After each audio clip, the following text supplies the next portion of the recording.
దేవుని కృపావాక్యం వింటున్నా మీ అందరికీ ప్రభుపేట వందనాలు.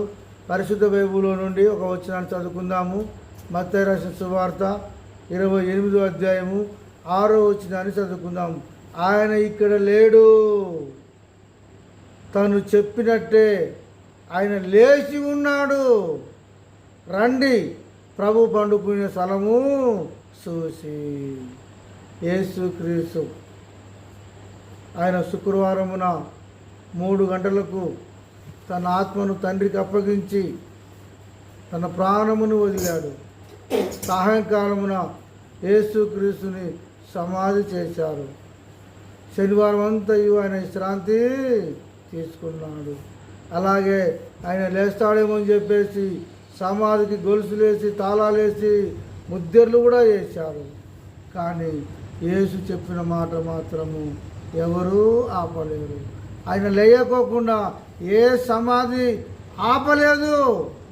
ఆయన చెప్పినట్టుగా ఆదివారం తెల్లవారుతుండగా ఆయన సమాధిలో నుండి తిరిగి లేచిన దేవుడు. ఆయన లేచాడు కాబట్టి నీకు రక్షణ, ఆయన లేచాడు కాబట్టి నీకు పాపక్షమాపణ, ఆయన లేచాడు కాబట్టి నీకు నిత్య జీవము. లేచిన దేవుని మనము నమ్ముకున్నట్లయితే మనము కూడా ఒకరోజు చనిపోయినను తిరిగి లేస్తాము. ఒకవేళ దేవుని రాకట వచ్చిందనుకో మనం సజీవ లెక్కలో కూడా ఆయన దగ్గరికి లేచి వెళ్ళిపోతాము.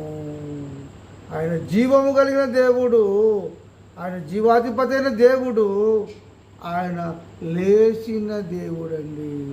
సమాధిలో నుండి లేచిన ఏకైక దేవుడు ప్రభు అయిన యేసు క్రీస్తు.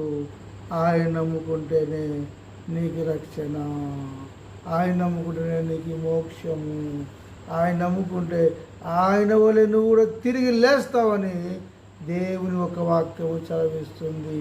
ప్రభు నమ్ముకున్నోడు తిరిగి లేస్తాడు, నిత్య జీవము సంపాదించుకుంటాడు. ఈ మాటలు దేవుడు దీవించునుగాక. ఆమెన్.